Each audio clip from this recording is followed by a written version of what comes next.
Daniel had made his last mistake. His final few dollars were gone, spent on a canvas bag filled with nothing but rusted metal and broken dreams.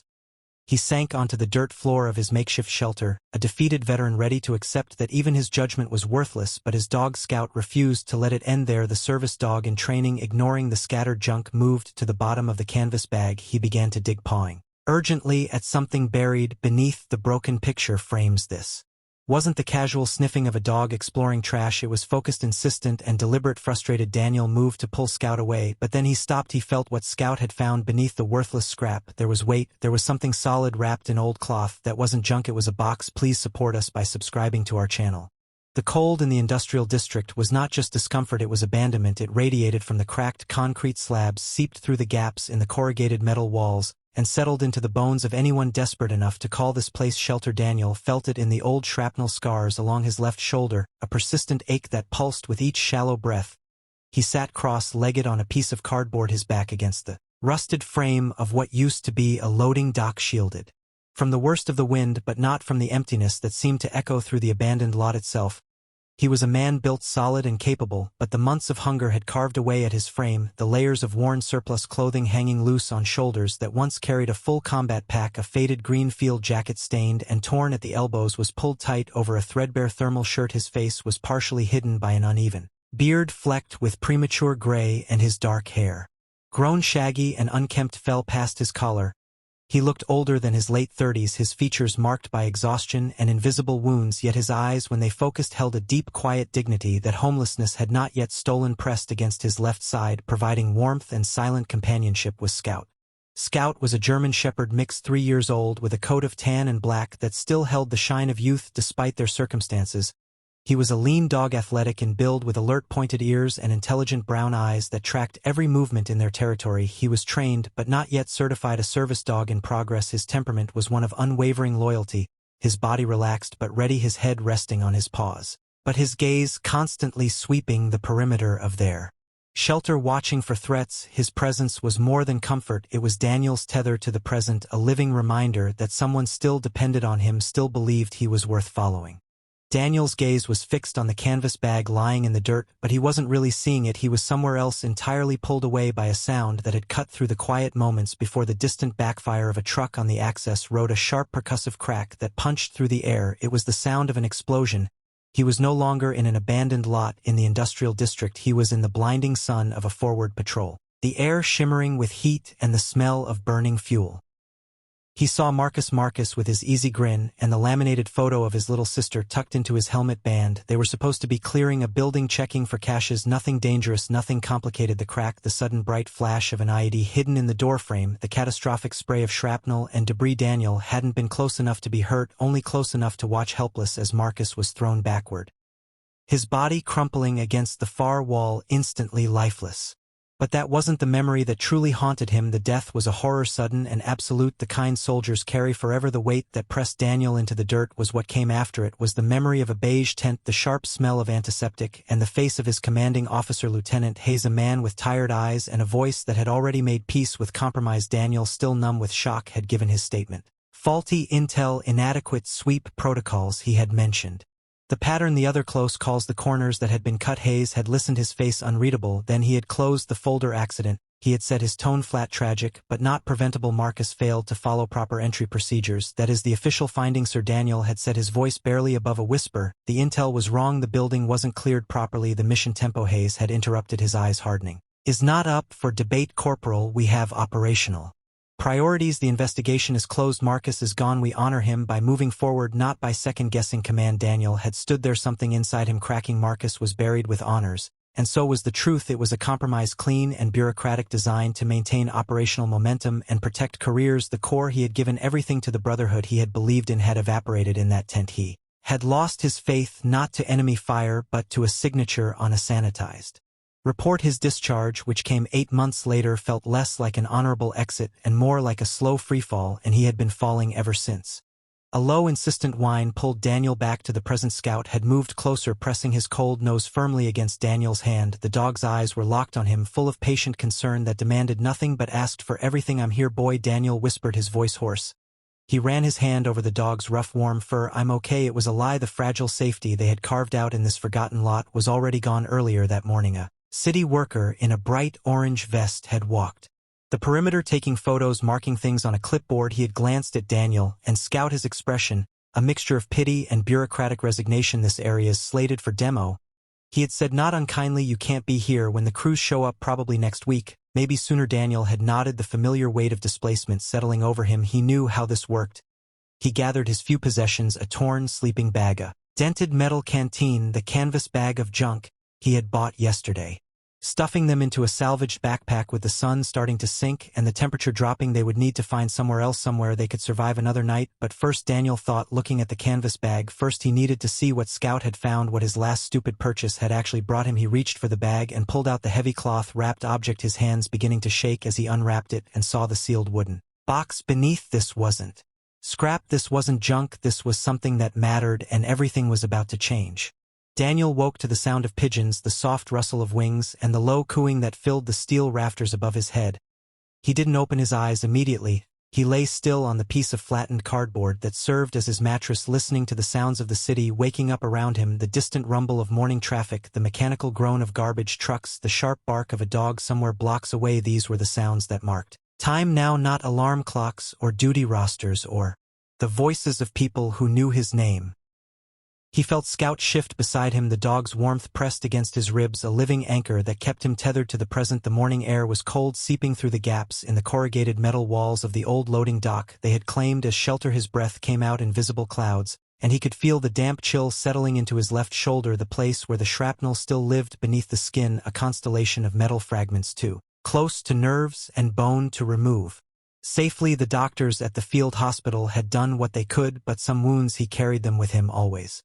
Daniel finally opened his eyes. The world came into focus slowly, the rust-stained ceiling, the pale gray light filtering through the broken skylight, the scattered remnants of his life, a dented military duffel bag, a salvaged tarp folded in the corner, a plastic milk crate that held everything he owned, a spare shirt, socks worn through at the heel, a battered paperback book he had found in a dumpster and never finished reading. It wasn't much, but it was organized, clean, in the way that old habits demanded. He had been a soldier once, and some things didn't leave you even when everything else did.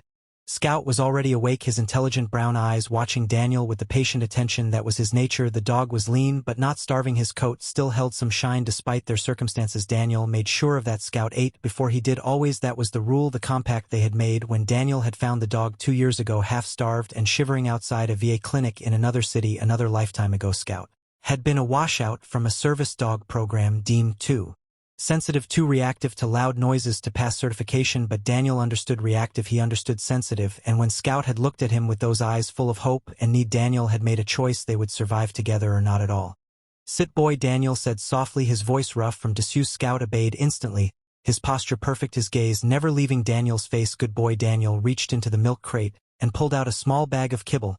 He poured half of what remained into Scout's battered metal bowl and set it down. The dog waited, ears forward, until Daniel gave the release command. "Okay." Scout ate with controlled efficiency, not gulping, just steady, methodical consumption. Daniel watched him and felt something that might have been pride. This dog, who had been rejected, who had been deemed not good enough, had more discipline than most soldiers Daniel had served with.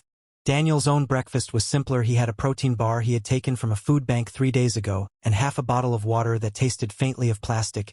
He ate slowly, making it last. Looking out through the gap in the wall at the industrial lot beyond it was a graveyard of forgotten things, rusted machinery, collapsed fencing, stacks of rotting pallets, overtaken by weeds. Nobody came here anymore, which made it safe. Safety was relative, of course, but here they were invisible, and invisible was the best Daniel could hope for.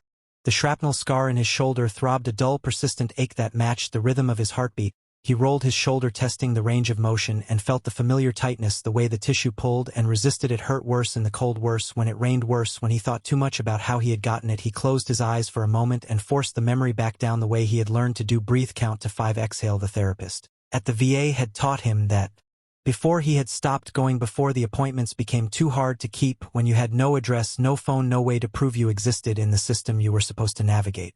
Scout finished his meal and returned to Daniel's side, pressing his head against Daniel's leg. The touch was grounding, solid, real. Daniel ran his hand over the dog's head, scratching behind his ears. "You're a good boy, Scout."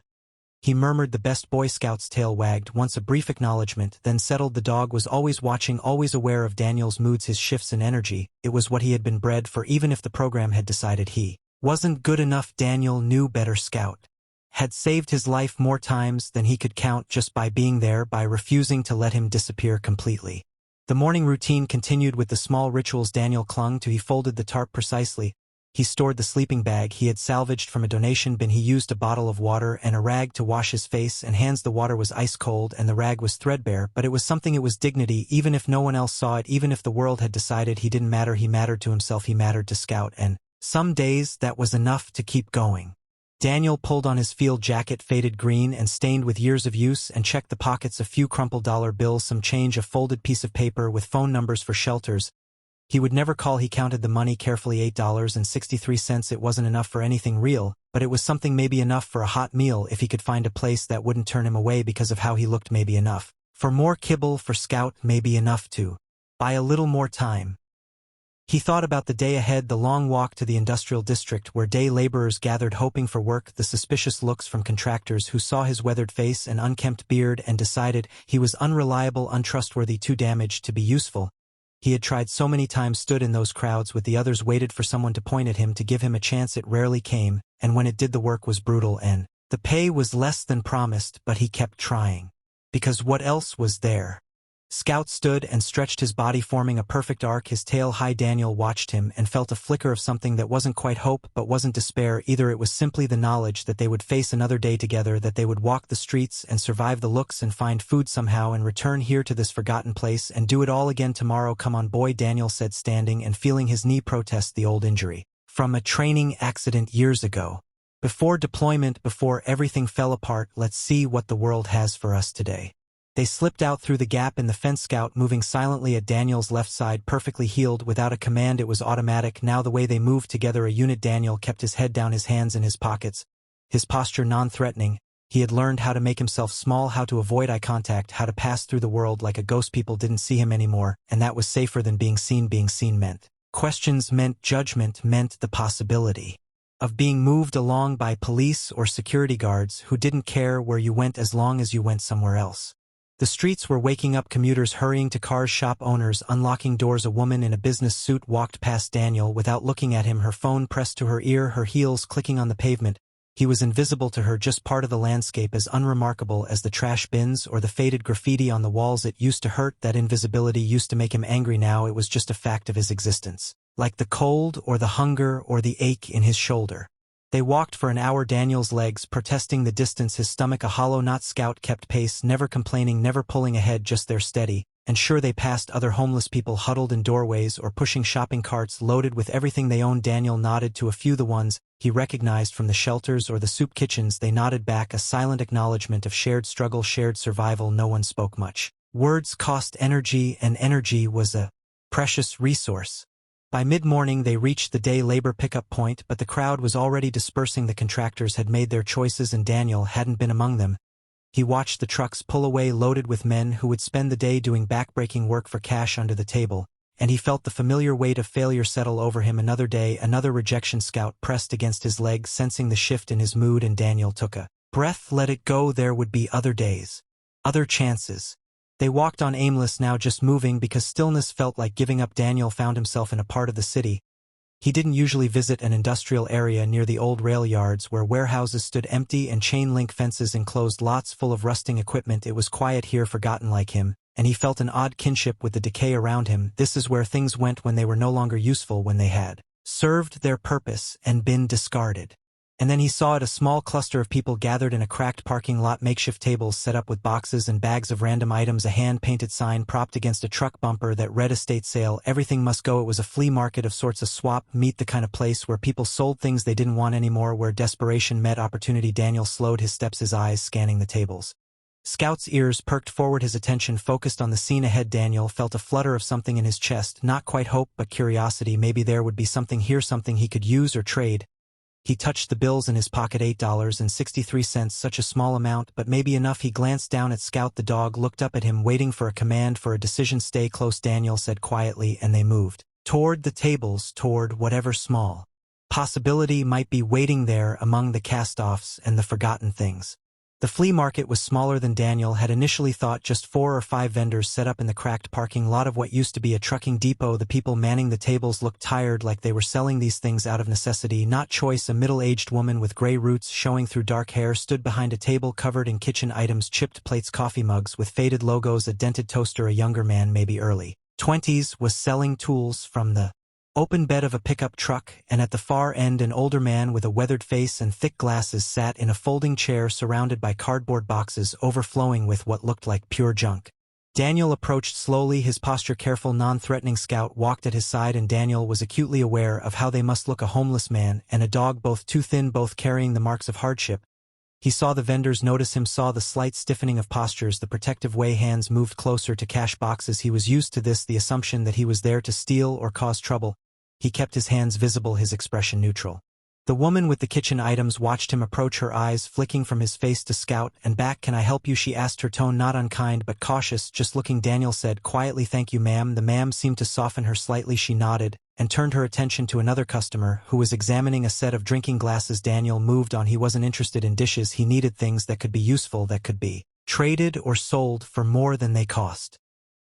He stopped at the tool vendor's truck and examined the offerings: wrenches with rust on the handles, a circular saw with a frayed cord, boxes of nails and screws all jumbled together. The prices were written on strips of masking tape: $5, $10, $20, all beyond his reach. The young man selling them looked at Daniel with undisguised suspicion. "You buying or just looking?" he asked, the edge in his voice clear. "Just looking," Daniel replied, and moved away before the situation could escalate. Scout stayed close, his body brushing against Daniel's leg, a reminder that he wasn't alone. At the far end of the parking lot, the older man with the glasses was still sitting in his folding chair, a cigarette burning between his fingers. The boxes around him were a chaotic mess: old books, water-damaged and moldy electronics that probably didn't work, tangles of extension cords, picture frames with cracked glass, bags of fabric scraps. This was the bottom tier, the things that even estate sales didn't want. Daniel found himself drawn to it anyway, sometimes treasure hid in trash, sometimes the things everyone else overlooked were exactly what you needed. The old man watched Daniel approach with eyes that were sharp despite his age. "You looking for anything specific?" he asked, his voice gravelly from decades of cigarettes. "Just seeing what you have," Daniel said. The man nodded and gestured at the boxes with his cigarette. "Help yourself, most of it's junk, but you never know one man's trash, right?" Daniel began to sift through the nearest box, his hands careful, methodical. He found old Vetus tapes, a broken calculator, a jumble of wire hangers, nothing useful. Scout sat at his feet, patient, watching the activity around them with calm attention. Daniel moved to the next box. This one was filled with fabric, old curtains, torn bed sheets, a stained tablecloth, and beneath it all something heavier. He pulled aside the fabric and found a canvas bag, faded olive green, military surplus. Maybe it was tied shut with a frayed rope. "What's in this?" Daniel asked, holding up the bag. The old man squinted at it. "Oh, that came from an estate lot I bought. Couldn't tell you what's in it, didn't bother to look. Feels like tools, maybe scrap metal, some picture frames. I think it's all junk, honestly." "How much?" Daniel heard himself ask, the words surprising him. The old man took a drag of his cigarette and shrugged. $2. It's probably not even worth that, but if you want it, $2. Daniel hesitated, his hand tightening on the canvas bag. $2 was a quarter of what he had. $2 was a meal. $2 was kibble for Scout. But something about the weight of the bag, the possibility of what might be inside, made him pause. Maybe there were tools he could clean and sell. Maybe there was metal he could scrap. Maybe there was something, anything that could be worth more than $2. "I'll take it," Daniel said, and pulled the crumpled bills from his pocket. He counted out 2 ones and handed them to the old man, who took them without ceremony and tucked them into his shirt pocket. "Pleasure doing business," the man said, already losing interest. Daniel nodded his thanks and turned to leave, the canvas bag heavy on his shoulder. He made it 3 steps before he heard the voices. "Hey, look," someone called out. It was a woman's voice, sharp with mockery. Daniel didn't turn, didn't react. He knew what was coming. "The homeless guy just bought something." Another voice added, a man this time. "What's a bum need with more junk?" Laughter followed, cruel and casual, the kind of laughter that came easy when you were punching down, when you were making fun of someone who couldn't fight back. "Buying trash now, army boy," the first voice called out. She must have seen his field jacket, must have recognized the surplus style. "More trash for trash." Daniel's jaw tightened, his hands gripping the canvas bag, his face burning with shame, but he didn't stop, didn't turn around. He kept walking. Scout pressed close to his side, the dog's body tense, sensing Daniel's distress. The laughter followed them across the parking lot, fading only when they turned the corner onto a side street. Daniel's heart was pounding, his breath coming fast, not from exertion but from the effort of holding himself together, of not reacting, of not letting the shame turn into rage. He had learned that rage didn't help. Rage just made things worse, made people call the police, made him the problem instead of the victim. He walked for several blocks before he stopped, before he let himself lean against a brick wall and close his eyes, his shoulder throbbing, his knee aching, the canvas bag heavy in his hands. Scout whined softly, and pushed his nose against Daniel's palm, asking for attention, asking for reassurance. "I'm okay, boy," Daniel whispered, though they both knew it was a lie. "I'm okay." He looked down at the bag, the canvas rough and stained in his hands. Maybe they were right, maybe he was just a man who bought trash, maybe this whole thing was another mistake, another bad decision in a long line of bad decisions.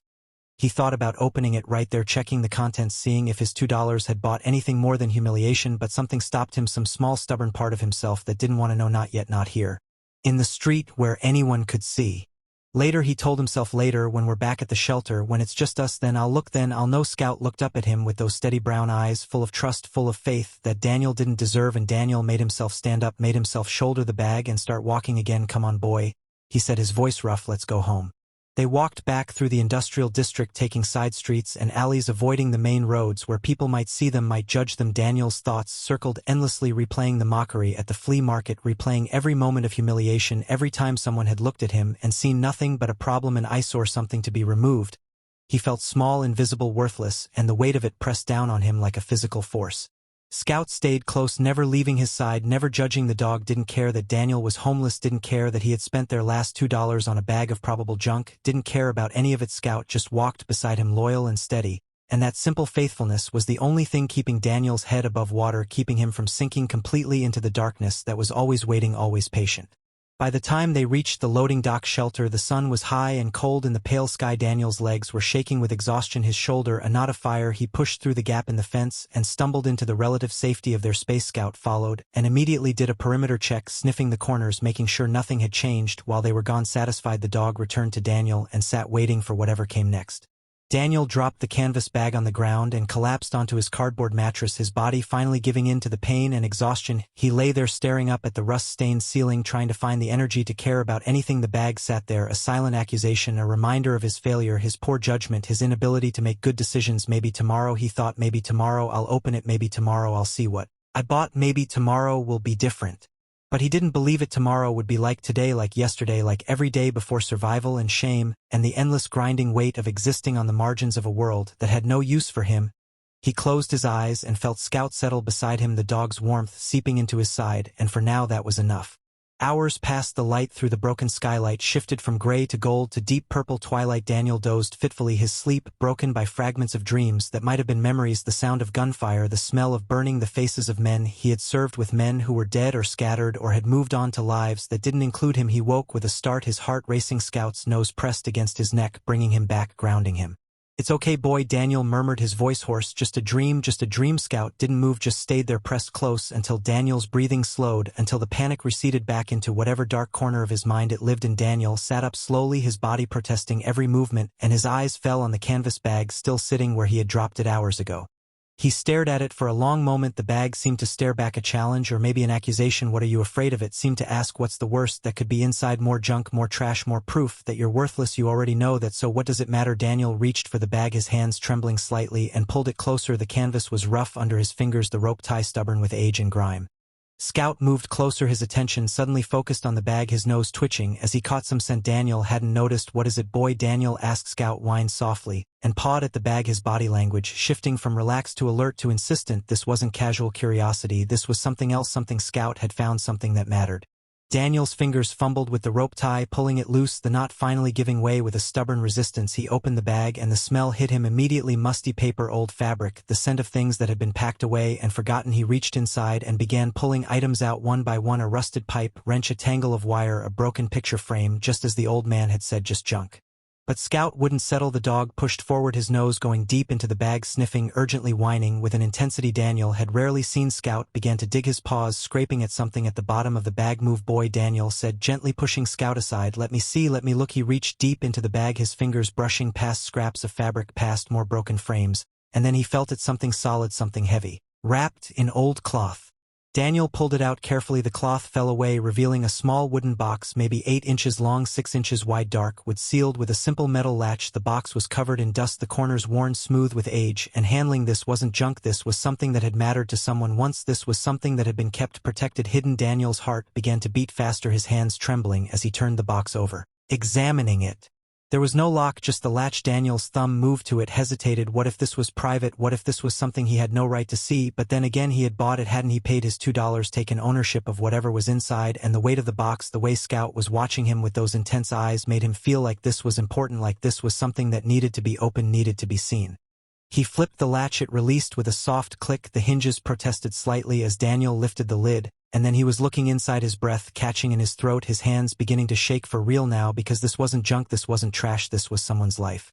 The first thing he saw was a metal military issue, the Bronze Star. Daniel recognized it immediately. The ribbon faded, but still intact, the metal tarnished but unmistakable. Beneath it was a letter folded carefully, yellowed with age. Daniel could see the careful handwriting on the outside. To my daughter Sarah. The words written in blue ink, slightly faded, but still legible. Beside the letter was a child's drawing done in crayon, a stick figure soldier and a smaller stick figure girl, holding hands. I love you, Daddy, the child had written in uneven letters, and beneath it all a photograph.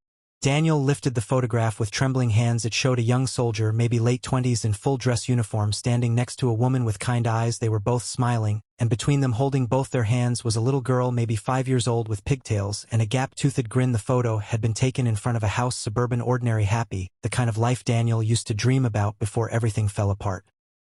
He turned the photo over and found writing on the back, Sergeant Robert Daniels, Bobby with Sarah and Emma, thanks.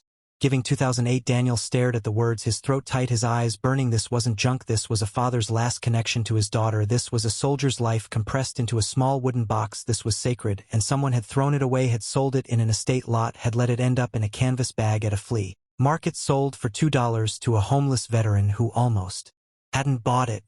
Daniel's hands were shaking so hard now he had to set the photograph down. He reached for the letter, his fingers clumsy, as he carefully unfolded the brittle paper. The handwriting was the same, careful and deliberate, and Daniel began to read. My dearest Sarah, by the time you read this I'll be deployed and far away, but I want you to know that you are with me, always in my heart, in my thoughts, and everything I do. You are my reason for being brave, my reason for coming home. I promise you, baby girl, I will come home. We'll go to the park like we always do, and I'll push you on the swings as high as you want to go. I'll read you stories at bedtime and teach you how to ride your bike without training wheels. I'll be there for every birthday, every Christmas, every moment that matters, because you are everything to me. Never forget that Daddy loves you always and forever, your Daddy. Daniel read the letter twice, then a third time, the words blurring as tears filled his eyes. This soldier, this father. He had made a promise to come home, and Daniel knew with a terrible certainty that the promise had been broken, that Sergeant Robert Bobby Daniels had not come home, that this letter, this medal, this child's drawing were all that remained, all that his daughter Sarah had left of him. And someone had thrown it away, had sold it, had let it disappear into obscurity. Daniel looked at Scout. The dog was sitting perfectly still, his eyes on Daniel, his head slightly tilted, as if asking, what now, what do we do now? And Daniel realized that, for the first time in years, he knew exactly what he had to do. He had to find Sarah, he had to return these things to her, he had to bring her father home, even if it was just his memory, even if it was just these small sacred objects. This isn't mine, Daniel whispered to Scout, his voice breaking. This belongs to her, it belongs to Sarah, and we're gonna find her, boy, we're gonna make this right. Scout's tail wagged once, a slow, deliberate acknowledgement, and Daniel felt something shift inside him, something he hadn't felt in so long. He almost didn't recognize it. Purpose. He had a mission again. He had something that mattered more than his own survival, more than his own pain, and for the first time since he had lost everything, Daniel felt like maybe, just maybe, he could still be the man he used to be. Morning came too soon, and with it, the cold, unforgiving light of reality. Daniel had barely slept, his mind churning through possibilities, through doubts, through the weight of the choice he had made in the dark hours of the night. He sat with his back against the rusted metal wall, the wooden box resting on his lap. Scout lay beside him, head on his paws, watching with those steady brown eyes that seemed to see right through to Daniel's soul. Daniel opened the box again, his fingers trembling slightly as he lifted the bronze star. The metal was cold and heavy in his palm, the ribbon faded, but still intact. He turned it over, reading the inscription on the back, for valor. The words seemed to burn into his vision, mocking him. What did he know about valor anymore? What right did he have to judge what this metal meant when he had spent the last 2 years hiding from the world, hiding from himself? He set the metal down carefully and picked up the photograph again. Sergeant Robert Bobby Daniels smiled up at him, frozen in a moment of perfect happiness, his wife beside him, his daughter Sarah, small and bright-eyed, holding both their hands. This was what Daniel had lost, not just in combat, but after the betrayal that had followed Marcus's death, the family. He had never built the home, he had never made the future that had evaporated like smoke.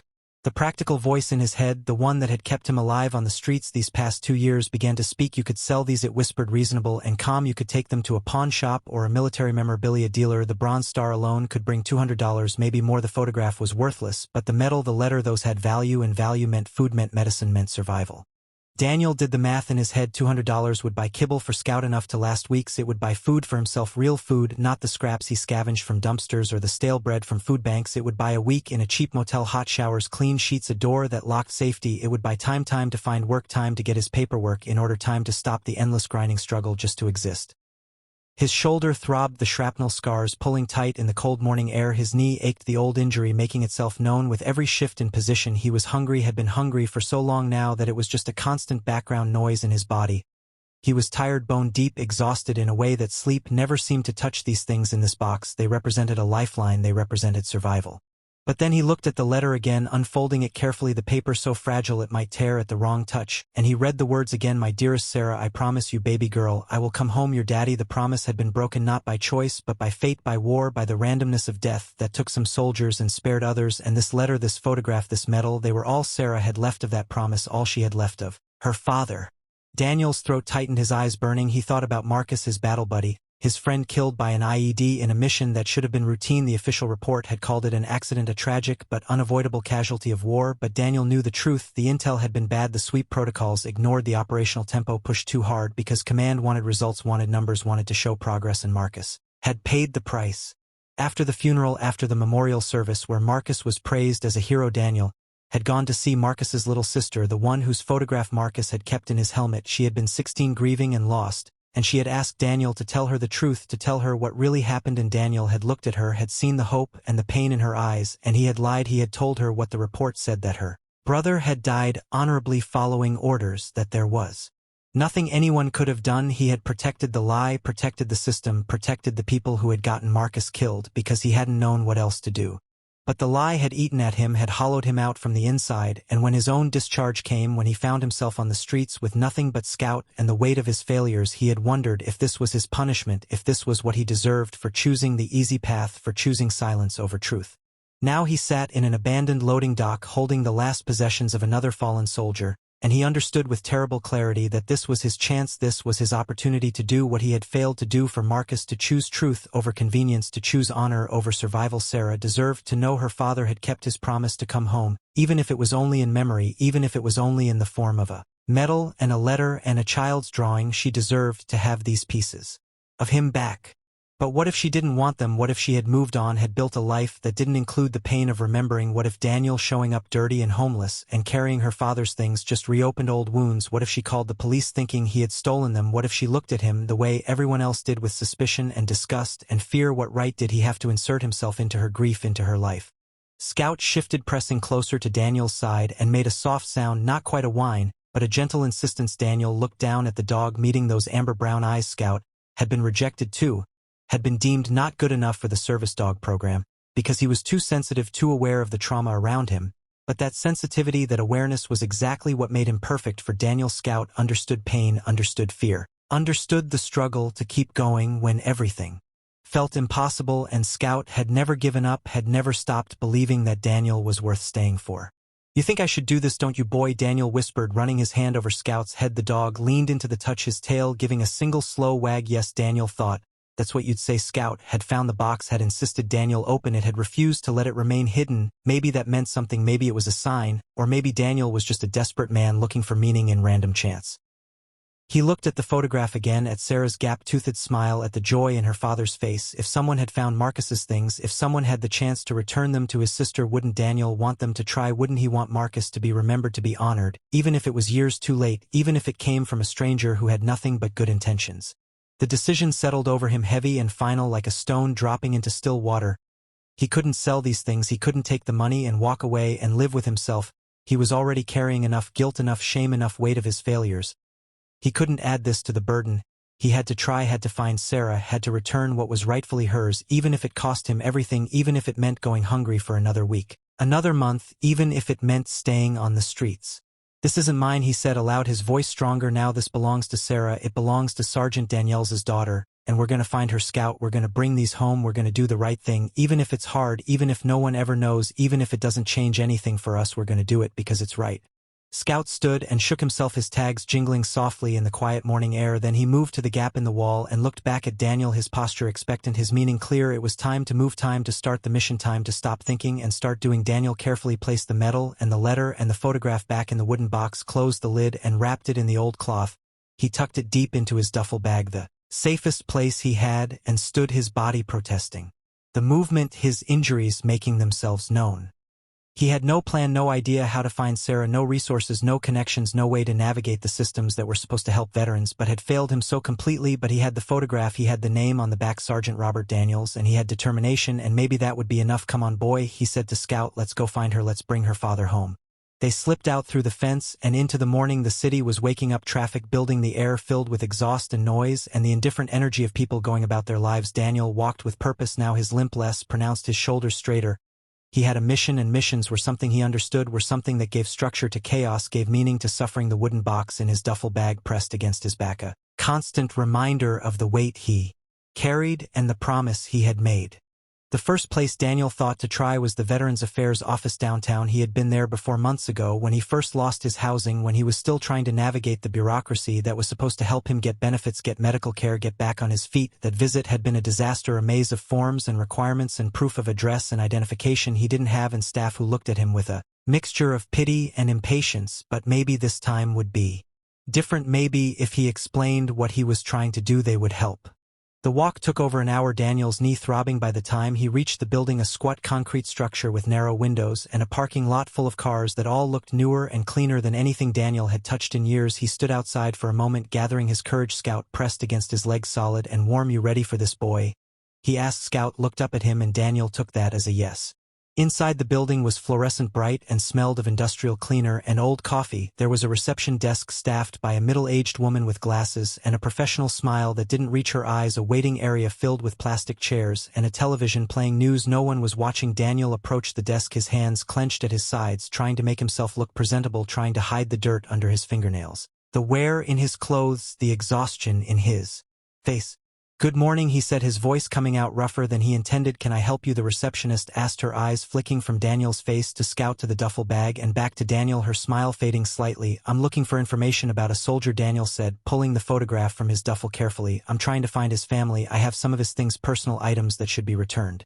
The receptionist's expression shifted to something between suspicion and wariness. "What's your relationship to this soldier?" she asked. "Why do you have his belongings?" Daniel felt the familiar heat of shame crawl up his neck. "I bought them," he admitted, "by accident at a flea market. I didn't know what they were until I opened the box, but they're important medals and letters, and I want to return them to his daughter." The receptionist looked at the photograph Daniel held out, but didn't take it. "Sir," she said, her voice cooling, "I'm not sure we can help you with that. We have privacy regulations. We can't just give out information about soldiers or their families to anyone who walks in." "I understand," Daniel said, trying to keep his voice calm, "but this is important. His daughter deserves to have these things. They were stolen from her years ago. I just want to do the right thing."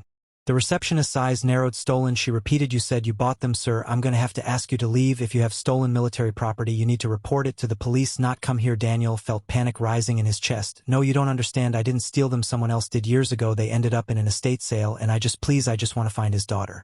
The receptionist pressed a button on her phone. "Security to the front desk, please." Daniel saw the walls closing and saw the familiar pattern of being judged, of being dismissed, of being treated like a criminal, just because of how he looked. "Come on, Scout," he said quietly, backing away from the desk. "We're leaving." He didn't wait for security to arrive, didn't wait for more questions, more accusations. He turned and walked out of the building, his heart hammering, Scout at his heels. Outside in the cold air, Daniel leaned against the building and fought the urge to give up, to throw the wooden box in the nearest dumpster and walk away. It would be easier, it would be simpler. He could go back to just surviving, just existing without this weight, without this mission. But then he thought of Sarah, thought of the letter, thought of the promise her father had made, and he straightened his shoulders. No, he wasn't giving up, not yet. There had to be another way. The veterans' shelter, Daniel thought they knew him there. They might be more willing to help. It was another long walk across the city, his knee screaming. By the time he reached the low brick building with its small sign and narrow entrance, the shelter was run by a non-profit staffed mostly by volunteers, and it was always full, always chaotic, always overwhelmed, but they were kind, or at least they tried to be. Daniel pushed through the door. Scout at his side and was immediately hit by the smell of institutional food and too many bodies in too small a space. The main room was filled with men, and a few women sitting at long tables or standing in line for lunch. Daniel recognized some of them, nodded at a few, who nodded back. He made his way to the small office at the back where the shelter coordinator usually sat.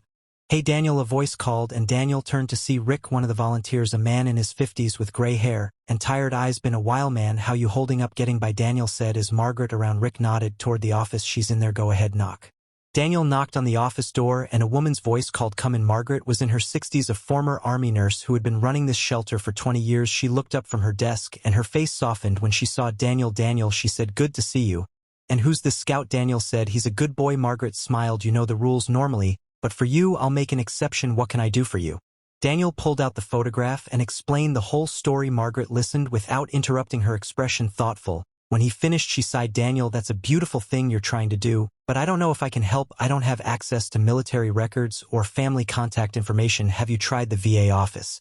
"They kicked me out," Daniel said flatly. "Thought I was trying to scam someone." Margaret's face fell. "I'm sorry." She looked at the photograph, studied it for a long moment. "Wait," she said, "you said his name was Daniels. Let me ask around. Some of the guys here are connected to different veteran groups. Maybe someone will recognize him or the unit insignia." She stood. "You hungry?" "I know you are. Let me get you both some lunch and I'll make some calls." An hour later, Daniel sat at one of the long tables. Scout at his feet. He had eaten a bowl of soup and a sandwich, the first real meal he'd had in days, and Margaret had made good on her promise. She had shown the photograph to several people, and finally one of them, an older veteran named Frank, had squinted at it and said, "I know that unit insignia. That's 3rd Battalion, 7th Marines. They deployed to Iraq multiple times. If this guy died in action, there should be records. You need to talk to someone at the military archives downtown. They keep all that stuff." Margaret wrote down the address on a scrap of paper and handed it to Daniel. "It's a small office," she said. "Not a lot of people know about it, but they're the ones who can help you find his service record and maybe his family information." "Thank you," Daniel said, his voice thick with gratitude. Margaret reached across the table and squeezed his hand. "You're doing a good thing, Daniel. Don't let anyone tell you different." Daniel left the shelter with renewed hope, the address in his pocket, the wooden box secure in his duffel. He walked for another hour, his body exhausted, but his mind focused. Scout never left his side, never complained, just walked with that steady, patient loyalty that Daniel had come to depend on more than anything in the world. The city felt different now, less hostile, less overwhelming. He had a destination, had a purpose, had a mission, and that made all the difference. The military archives office was in an unassuming building near the edge of downtown, a converted office space with a small plaque by the door that read Department of Defense Military Records Archive. Daniel pushed through the door, Scout at his side, and found himself in a quiet lobby with industrial carpet and fluorescent lights. A reception desk sat unmanned at the far end, and Daniel approached slowly. "Can I help you?" a voice called, and a woman emerged from a back room. She was middle-aged with short dark hair and sharp, intelligent eyes, wearing a practical blazer and slacks. "I hope so," Daniel said, pulling out the photograph. "I'm trying to find information about this soldier. I have some personal items that belong to him, and I want to return them to his family." The woman, whose name tag read Helen, looked at Daniel, taking in his appearance, his worn clothes, his weathered face, his obvious homelessness. She didn't smile, but she didn't frown either. She just waited for him to continue. "His name was Sergeant Robert Daniels," Daniel said, holding out the photograph. "I know he was killed in action, I think maybe 15 years ago. I don't know much else, but I have his medals and a letter he wrote to his daughter, and I need to find her." Helen took the photograph and studied it carefully. "What's your relationship to Sergeant Daniels?" she asked. "I didn't know him," Daniel admitted. "I bought a bag of junk at a flea market and his things were hidden inside. I didn't know what they were until I opened the box, but they're important. They were stolen from his family years ago, and I want to return them." Helen looked at him for a long moment, her expression unreadable. Then she said, "Sit down, this might take a while." Daniel sat in one of the plastic chairs in the small waiting area. Scout settling at his feet, his head resting on Daniel's boot. The dog let out a long sigh, as if he understood they would be here for a while. Daniel watched through the glass partition as Helen disappeared into the back room. He heard the sound of file cabinets opening, the tap of computer keys, the low murmur of her voice as she made phone calls. Time stretched out in that strange elastic way it did when you were waiting for something important, minutes feeling like hours. Daniel's mind wandered despite his efforts to stay present. He thought about the weight of the wooden box in his duffel, thought about Sarah growing up without her father, thought about the photograph of the happy family frozen in a moment before everything changed. He thought about Marcus, about the funeral he had never attended, about the lies he had told Marcus's sister. He thought about all the ways he had failed and all the ways he was trying not to fail again. Scout shifted beside him and Daniel reached down to stroke the dog's head. "You're being so good, boy." he whispered so patient. Scout's tail thumped once against the floor, his eyes closing briefly in contentment. The simple act of touch, the warmth of the dog's fur under his hand grounded Daniel, brought him back from the edge of the dark spiral his thoughts wanted to follow. After what felt like hours, but was probably only 45 minutes, Helen emerged from the back room carrying a folder and a notepad. She approached Daniel and sat in the chair across from him. Her expression had softened slightly, though she still maintained that professional distance. "Okay," she said. "I found him." Sergeant Robert James Daniels, enlisted 2003, deployed to Iraq 2007, and 2009, killed in action October 2010 during his second deployment IED attack near Fallujah. Daniel felt his chest tighten. Another IED, another good man gone in a split second of violence. He nodded, unable to speak. Helen continued. Next of kin listed as his wife Emma Daniels and daughter Sarah Daniels, age 6 at time of death. She paused. The wife remarried in 2013. Her current name is Emma Patterson. She's moved to Oregon, but she flipped a page in her notes. The daughter Sarah kept her father's name, Sarah Daniels. She's 31 now, lives in the suburbs about an hour from here. She works as a teacher, elementary school. Daniel's breath caught. "She's here? She's that close?" Helen nodded. She studied Daniel, her eyes searching his face. "I have to ask," she said, "why are you really doing this?" Daniel met her gaze steadily. "Because it's the right thing to do," he said simply. "Because if someone found my buddy's things after he died, I'd want them to do the same. Because I have nothing else to offer the world but this one small act of decency." Helen's expression shifted, something in her eyes warming. She reached across and handed him a slip of paper with an address written on it. "This is her current address," she said. "I can't officially give you this information," but she paused. "I'm giving it to you anyway." "Thank you," Daniel said, his voice thick with emotion. "You have no idea what this means." Helen stood. "I think I do," she said. "You're a good man, Daniel. Whatever brought you to where you are now doesn't change that." Daniel wanted to protest, wanted to tell her she was wrong, that he wasn't good, that he had failed in every way that mattered, but the words stuck in his throat. He just nodded, his hand tightening on the slip of paper. Helen walked him to the door, Scout padding along beside them. Before he left, she touched his arm lightly. "He deserves to be remembered," she said. "And you're making sure he is?" "That's honor." Daniel nodded again, not trusting his voice, and then he and Scout were back outside in the cold afternoon air, the address burning in his pocket like a promise. Daniel stood on the sidewalk for a long moment staring at the slip of paper. Sarah Daniels, 4247. Maple Grove Lane, Riverside Heights. It was an address, a real tangible location, not some abstract idea, but a place where Sarah lived and breathed and existed, and he was going to go there, was going to knock on her door, was going to hand her these pieces of her father, and then what he didn't know, didn't let himself think that far ahead. He looked down at Scout. The dog was watching him with those steady eyes, waiting for a command, for a decision. Daniel folded the paper carefully and tucked it into his jacket pocket alongside the few dollars he had left. "Come on, boy," he said, his voice rough. "We've got a long walk ahead of us." Scout stood, immediately shaking himself once and falling into position at Daniel's left side. They began to walk. Riverside Heights was a suburb on the far edge of the city, the kind of place with tree-lined streets and modest single-family homes with small yards and swing sets. It would take hours to walk there. Daniel knew that his knee was already aching, his shoulder throbbing, but he didn't have money for a bus, didn't have any other option, and somehow it felt right that this final leg of the journey should be completed on foot, that he should have to work for it, should have to earn the right to stand on Sarah's doorstep and hand her this piece of her past. They walked through the afternoon, the sun tracking across the pale winter sky, the temperature dropping as the hours passed. Daniel's body protested every step, his knee sending sharp jolts of pain up his leg with each impact, his shoulder, a constant burning ache that made him want to stop, to rest, to give up, but he kept moving, kept putting one foot in front of the other, because stopping meant thinking and thinking meant doubting, and he couldn't afford to doubt. Not now, not when he was this close.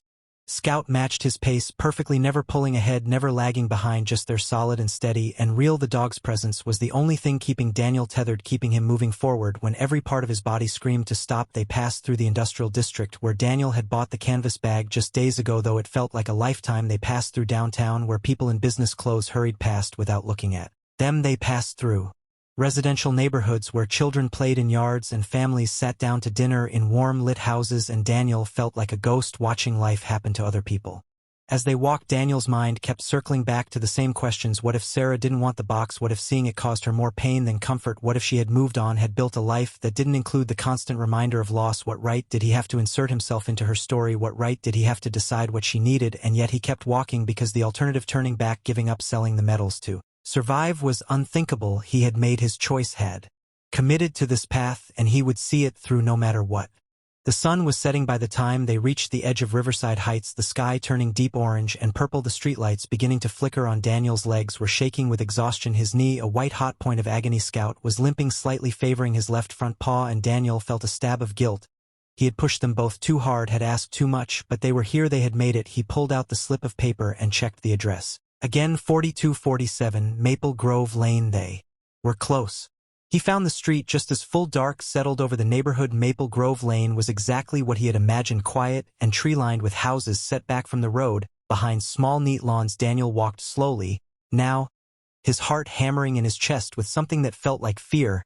He counted the numbers on the mailboxes: 4235, 4239, 4243, and then there it was, 4247, a modest single-story house with pale blue siding and white trim. Warm light glowed from the front windows, and Daniel could see the silhouette of someone moving inside. A child's bicycle lay on its side in the front yard, and a small garden bed along the front of the house held the brown stalks of what had been flowers in summer. Daniel stopped at the end of the driveway, his feet suddenly refusing to move forward. This was it. This was the moment he had been walking toward for days, and now that he was here, he was terrified. Scout pressed against his leg, sensing his distress, and looked up at him with those knowing eyes. What am I doing? Daniel whispered to the dog. What if I'm making a mistake? What if this is wrong? But even as he said the words, he knew they weren't true. This wasn't wrong. This was the only right thing he had done in years. And if Sarah rejected him, if she called the police, if she looked at him with disgust and suspicion, then at least he would have tried. At least he would have given her the chance to have her father's memory back. He owed Bobby Daniels that much, owed Sarah that much, owed himself that much. He straightened his shoulders as much as his aching body would allow and brushed his hands over his jacket, trying uselessly to make himself look more presentable. His clothes were worn and dirty, his beard unkempt, his appearance screaming homeless veteran, but there was nothing he could do about that now. This was who he was, and he would have to hope that Sarah could see past the surface to the intention underneath. Come on, boy, he said quietly to Scout, let's do this. They walked up the driveway, Daniel's heart beating so hard he thought it might break through his ribs, his hand shaking as he reached up to knock on the door. He hesitated for just a moment, his knuckles hovering an inch from the wood, and then he knocked 3 solid raps that seemed to echo in the quiet evening air. For a long moment nothing happened. Daniel heard footsteps inside, heard a woman's voice call, "I'll get it," heard the click of a lock being turned, and then the door opened and Daniel was looking at Sarah Daniels for the first time. She was in her early 30s with dark hair pulled back in a ponytail, and her father's eyes the same shape, the same color. Daniel saw the recognition, even though she had never seen him before, saw Bobby Daniels looking back at him through his daughter's face. She looked surprised to find a stranger on her doorstep, and then her eyes dropped to Scout, to Daniel's worn appearance, and her expression shifted to something cautious. "Can I help you?" she asked, her hand still on the door ready to close it if needed. Her voice was steady, but Daniel heard the slight edge of wariness underneath. "Ma'am," Daniel said, his voice coming out rougher than he intended. He cleared his throat, tried again. "My name is Daniel, I'm a veteran." He faltered, suddenly unsure how to explain what he was doing here, why he had walked for hours to knock on her door, what he was carrying in his duffel bag that had once belonged to her father. "I found something," he finally said, "something that belonged to your father." Sarah's expression changed, confusion flickering across her face. "My father," she said. "What do you mean?" Daniel carefully, slowly, so as not to startle her, reached into his duffel bag and pulled out the cloth-wrapped wooden box. He held it out in both hands like an offering, like something precious and fragile. "I think this is yours," he said. "I didn't steal it, I bought it by accident at a flea market, and when I opened it I knew I had to find you. I knew I had to bring it back." Sarah stared at the box, her eyes widening, her hand coming up to cover her mouth. She didn't take it at first, just stared at it like it might disappear if she touched it. "Where did you?" she started, then stopped, her voice breaking slightly. "That's my father's box. It was stolen years ago. We thought it was gone forever." "I know," Daniel said gently. "I read the letter, the one he wrote to you. I saw the photograph. I spent the last week trying to find you, and he swallowed hard, his own emotions rising. "I wanted to return it to you. He deserves to be remembered." Sarah reached out with trembling hands and took the box from him. She unwrapped the cloth and opened the lid, and Daniel watched as her face crumpled, as tears began to stream down her cheeks. She lifted out the bronze star, held it up to the porch light, and a sob broke from her throat. "Oh God," she whispered, "oh Daddy." She sank down onto the doorstep, still clutching the metal, her shoulders shaking. A man appeared behind her, a concerned look on his face. "Sarah, what's?" he started, then saw Daniel, and his expression hardened. "Who are you?" Sarah looked up at her husband, her face wet with tears. "Mark," she said, her voice choked. "It's Daddy's things. He found Daddy's things, the things that were stolen. He brought them back." Mark looked from Sarah to Daniel, his expression shifting from suspicion to confusion to something like awe. "You," he said, looking at Daniel. "You found these?" Daniel nodded. "I didn't know what they were when I bought them, but when I opened the box I knew I had to find her. I knew these belonged to her." Mark stared at him for a long moment, then said, Why would you do that? You could have sold them. Military medals are worth money." "Because they're not mine," Daniel said simply. "Because they're hers, because her father made a promise to come home, and even though he couldn't keep that promise, these things are part of him, and she deserves to have them. That's all, just that."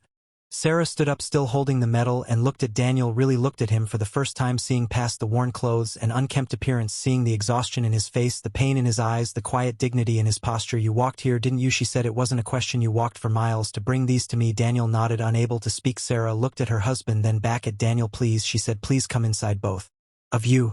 Daniel hesitated. "I don't want to impose," he started. "You're not imposing," Sarah said firmly. "You gave me back my father. The least I can do is offer you a warm meal and a place to sit, please." She stepped back, opening the door wider. Scout looked up at Daniel, waiting for permission, and Daniel, after a moment, nodded. "Okay," he said quietly. "Thank you." He followed Sarah and Mark into the house. Scout, staying close at his side. The warmth hit him immediately, making his eyes water. After so long in the cold, the house was modest but comfortable, with family photos on the walls and toys scattered in the corner of the living room. A little girl, maybe 7 or 8, peeked around the corner of the hallway, her eyes wide with curiosity. "Who's that, Mommy?" she asked. Sarah knelt down beside her daughter, still holding the medal. "This is Daniel, sweetie. He's a friend. He brought Mommy something very special, something that belonged to your grandpa Bobby." The little girl looked at Daniel with the open curiosity of children. "Is that your dog?" she asked. "That Scout," Daniel said. "He's a good boy. Would you like to pet him?" The girl looked at her mother, who nodded, and she approached Scout carefully, her small hand reaching out to touch his head. Scout sat perfectly still, his tail wagging gently, and the girl's face lit up with delight. "He's so soft," she said. "He's very soft," Daniel agreed, feeling his throat tighten with emotion. Mark gestured to the couch. "Please sit. I'll make some coffee." "Sarah, do you want?" Sarah was still staring at the box, at the contents spread across the coffee table, the letter, the photograph, the child's drawing. She looked up at Mark, her eyes red. "Yes, please." She whispered then to Daniel, "How did you find me? How did you know who I was?" Daniel sat carefully on the edge of the couch, his body finally allowing itself to acknowledge the pain, the exhaustion, the hours of walking. "I went to the military archives," he said. "They helped me track down your father's records, gave me your address." Sarah picked up the photograph, the one of her as a little girl with her parents. "I remember this day," she said softly. "It was Thanksgiving. We had just moved into our house. Daddy was home on leave. We were so happy." She looked at Daniel, her eyes full of tears. "And then he deployed again, and 3 months later," she stopped, unable to finish the sentence. "I'm so sorry," Daniel said quietly. "I lost someone too in combat. I know what it's like to lose someone you love to war, and I know what it's like when their memory isn't honored the way it should be." Sarah set down the photograph and looked at him, really looked at him. "You're homeless, aren't you?" she said gently. Daniel felt the familiar shame rise up, but he didn't look away. "Yes," he admitted. "I live in an abandoned building with Scout. I don't have much of anything really." "And you still brought these back," Sarah said. "You could have sold them, bought food, shelter. You could have survived, and you chose to give them back instead."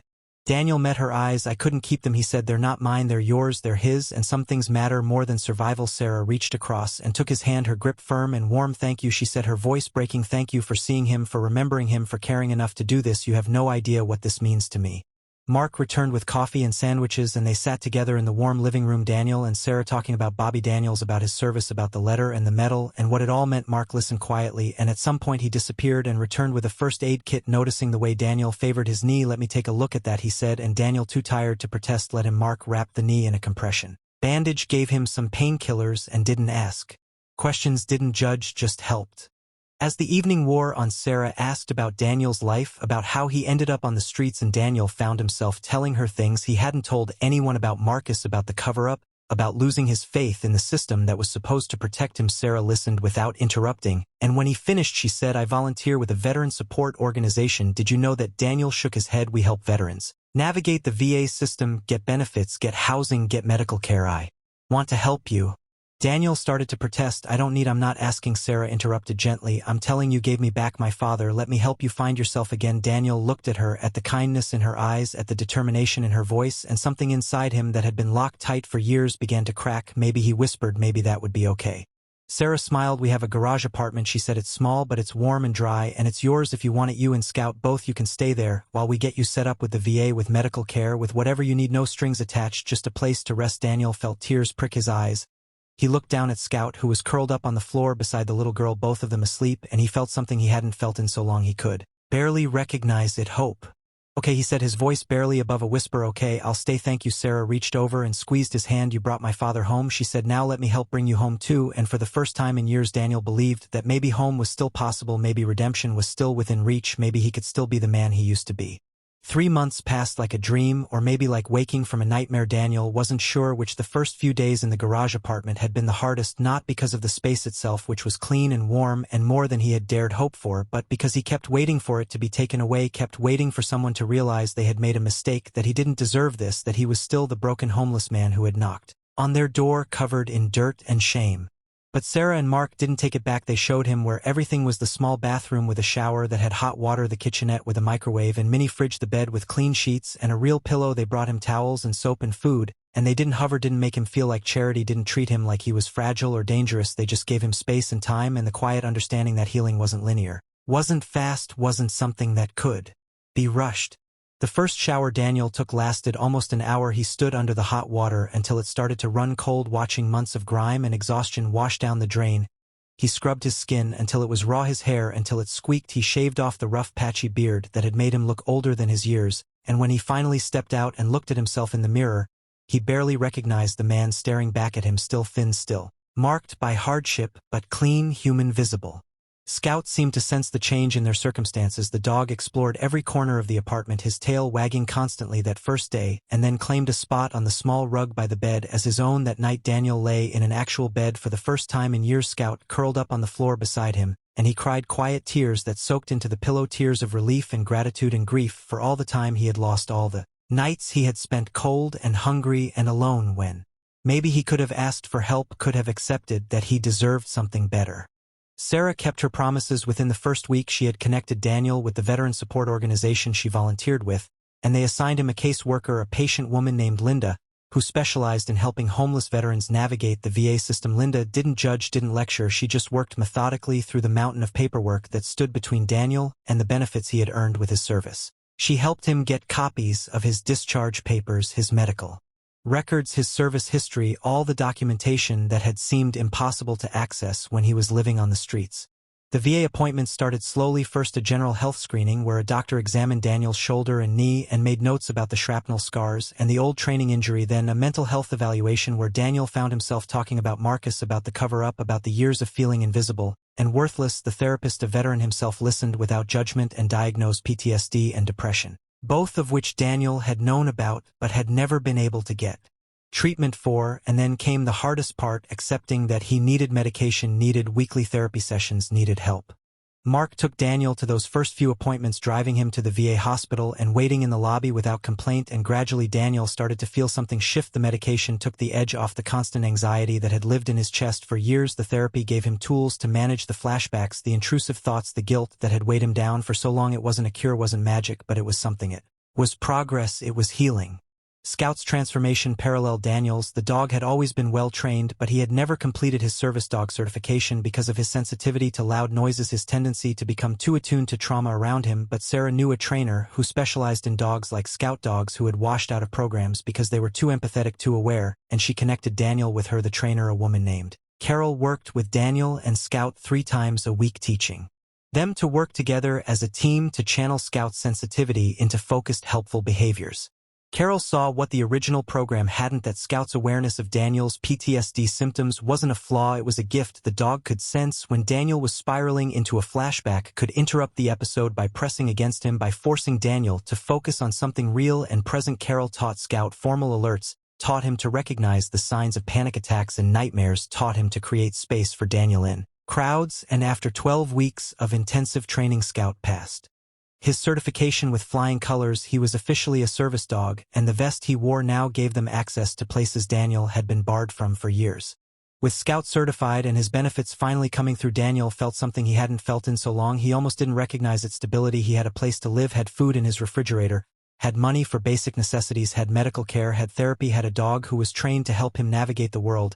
He had a routine: wake up, shower, eat breakfast, walk, Scout, attend therapy or VA appointments, come home, rest. He had structure, and structure gave him purpose, gave him a reason to keep going.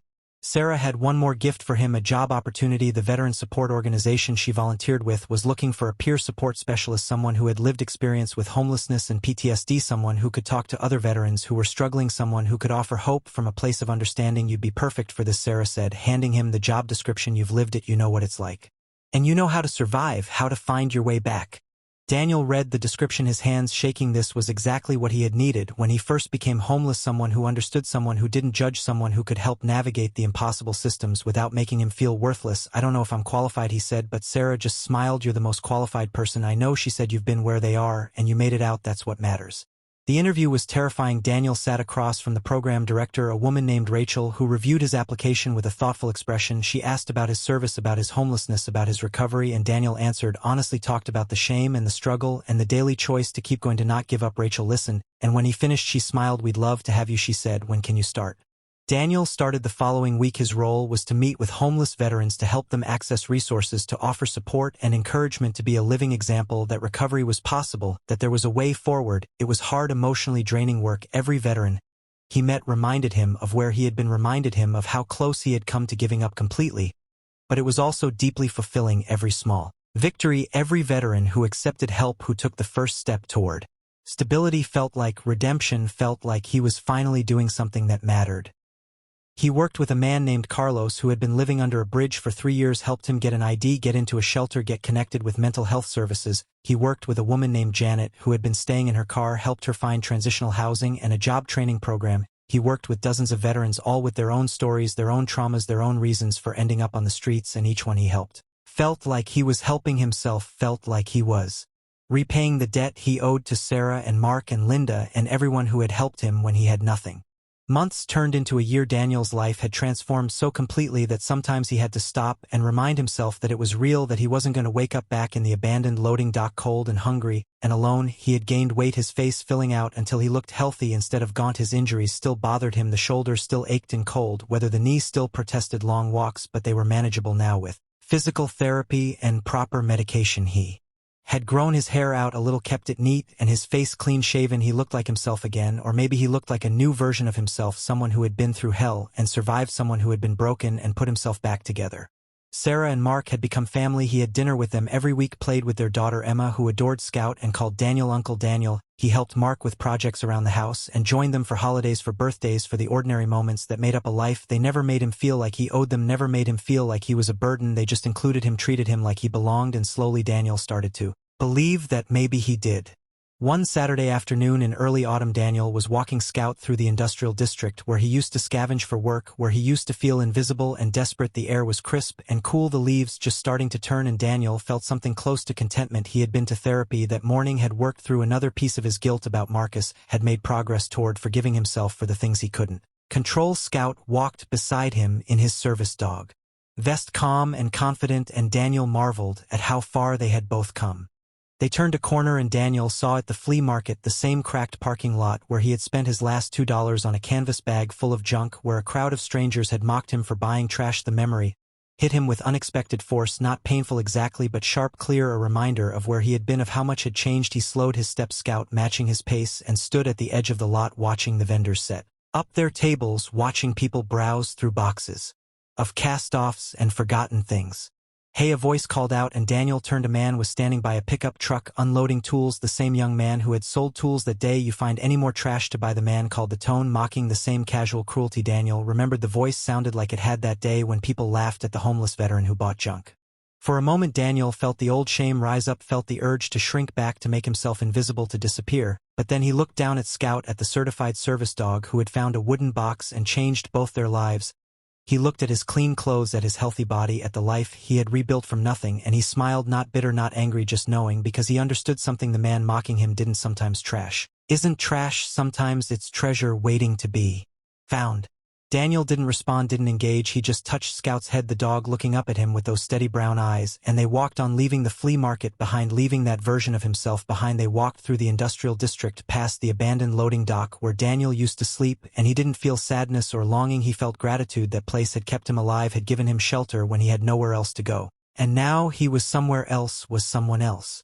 As they walked, the sun warm on his shoulder, Scout beside him, Daniel thought about the journey that had brought him here, thought about the wooden box and the letter and the photograph, thought about Sergeant Bobby Daniels, who had made a promise to come home, and whose memory Daniel had been able to honor, thought about Sarah's tears and Mark's kindness and the garage apartment that had become a home, thought about Linda and Carol and Rachel and all the people who had helped him rebuild, thought about Carlos and Janet and all the veterans he was helping, now paying forward the grace he had been given. He thought about Marcus, his battle buddy, whose death had broken something fundamental in Daniel, whose memory had been buried under lies and bureaucracy, and maybe Daniel couldn't bring Marcus home, couldn't give his sister the truth she deserved, but he had brought Bobby Daniels home, had given Sarah her father's memory back, and maybe that was enough. Maybe that was what redemption looked like, small acts of honor in a world that often forgot to Honor the people who deserved it most. Sometimes the smallest things we stumble upon are the ones that save us. Daniel thought the words forming in his mind with the clarity of truth. I thought I was buying trash. I thought I had hit bottom. Thought there was nowhere left to fall, but I found a mission. I found honor. I found home. He looked down at Scout, who looked back at him with perfect trust, perfect faith, and Daniel felt his chest tighten with emotion. This dog, this beautiful, loyal dog who had refused to give up on him, who had found a box hidden in trash, who had led him to this moment. They walked on through the city that had once felt hostile and now felt full of possibility, past the VA hospital where Daniel had his appointments, past the office where he worked helping other veterans, past the street that led to Sarah and Mark's house where he knew he would be welcomed for dinner that evening, past all the places that made up his life, now this new life that he had built from the ashes of his old one. A bus rumbled past. Daniel no longer flinched at the sound. Scout stayed calm beside him, his training and Daniel's therapy combining to keep the old triggers at bay. They crossed a street and Daniel noticed a homeless man sitting against a building, a cardboard sign asking for help, a dog lying beside him. Skinny but loyal. Daniel felt a familiar pang of recognition, of understanding. He reached into his pocket, pulled out a $20 bill and approached the man. "Here," he said, holding out the money, "for you and your dog." The man looked up, suspicion and hope warring in his eyes. "Why?" the man asked, voice rough. Daniel knelt down. So he was at eye level with the man. "Because someone did the same for me once," he said. "Because you matter, because your dog matters, because sometimes the smallest act of kindness can change everything." The man took the money, his hand shaking. "Thank you," he whispered. "Thank you." Daniel stood and pulled out one of his business cards from the Veteran Support Organization. "If you want help," he said, "if you're ready, we're here. No judgment, just help." The man looked at the card, his eyes filling with tears, and Daniel squeezed his shoulder gently. "I've been where you are," he said. "I know what it's like, and I'm telling you it can get better. It's not easy, but it's possible." The man nodded, unable to speak, and Daniel and Scout walked on, leaving him with money and a card and maybe a small seed of hope. As they turned onto Sarah's street, the sun beginning to set, painting the sky in shades of orange and gold, Daniel felt a profound sense of peace. He wasn't the same man who had knocked on Sarah's door a year ago, broken and desperate, and ready to give up. He wasn't the man who had spent his last $2 on trash and thought he had made another mistake. He was someone new, someone who had been given a second chance and had chosen to make something of it. Someone who had been saved and was now helping save others. Scout wagged his tail as they approached the house, Emma's bike in the yard, the lights warm in the windows, and Daniel smiled. This was home, not the garage apartment, though that was part of it, but this sense of belonging, this knowledge that he mattered, that he was loved, that he had purpose. This was what home felt like, and it was more than he had ever dared to hope for. He knocked on the door, heard Sarah call, "Come in," and pushed it open. Scout trotting ahead to greet Emma, who squeaked with delight and threw her arms around the dog's neck. Sarah appeared from the kitchen, her face lighting up when she saw him. "Daniel," she said warmly, "dinner's almost ready. Mark's grilling outside. You're just in time." Daniel stepped into the house, the warmth enveloping him, and closed the door behind him, shutting out the cold, shutting out the past, shutting out everything except this moment, this family, this home. He had found the smallest things. He thought again, remembering the wooden box, remembering the $2, remembering the trash that had saved his life. Sometimes the smallest things are the ones that save us, and sometimes getting saved means learning to save others, means learning that honor and purpose and home aren't about where you live or what you have, but about the choices you make, about doing the right thing, even when it's hard, especially when it's hard. Sarah handed him a glass of water, and he took it, his hand steady, his heart full, and for the first time in longer than he could remember, Daniel felt like he was exactly where he was supposed to be, doing exactly what he was supposed to do, being exactly who he was supposed to be, not perfect, not without scars, not without the weight of the past, but whole, present, and home. Scout settled at his feet, Emma curled up beside the dog, and Daniel sat down at the table with Sarah and Mark and felt the last piece of the broken thing inside him click into place. He was home, not because someone had given him shelter, though they had, not because someone had helped him, though they did, but because he had chosen it, had chosen to accept help, had chosen to heal, had chosen to honor a fallen soldier, and in doing so had honored himself, had found his way back from the edge, had discovered that redemption was possible, that home was possible, that he was possible. The smell of grilled food drifted in from the backyard. Emma was giggling at something Scout had done. Sarah was telling a story about her day, and Daniel listened and smiled, and lived in this moment, this beautiful, ordinary moment that once would have seemed impossible, and he knew with absolute certainty that he would never take it for granted, would never forget how far he had come, would never stop being grateful for the trash that had saved his life, for the dog who had found it, for the people who had helped him rebuild, for the second chance he had been given. Sometimes Daniel thought as Mark called them out to eat, as Scout followed Emma into the backyard, as Sarah squeezed his shoulder in passing, sometimes the smallest things we stumble upon are the ones that save us, and sometimes we stumble upon them exactly when we need them most, even when we don't know we're looking, even when we think we're beyond saving, even when all we're doing is buying trash at a flea market with our last few dollars, because maybe that's how grace works. Maybe it hides in the overlooked places, in the broken things, in the moments when we have nothing left but still choose to do the right thing. And maybe that's what home really is, not a place but a choice, the choice to keep going, to accept help, to offer help, to honor the fallen and the living alike, to believe that even when everything is lost something can still be found. Daniel walked outside into the golden evening light, Scout at his side, Sarah and Mark and Emma waiting, and he felt the weight of the wooden box. He no longer carried the memory of the man whose life he had honored, the knowledge that sometimes buying trash changes everything. He sat down at the table with his family, with the people who had saved him and who he was now helping to save others, and he let himself feel it all, the gratitude and the grief and the hope and the home. And he knew that Sergeant Bobby Daniels would be proud that Sarah was healing, that Daniel had kept his own promise to bring her father home, and in doing so had found his way home too. The sun set, the stars came out, and Daniel sat with Scout beside him, surrounded by love and light and laughter, and he was finally home.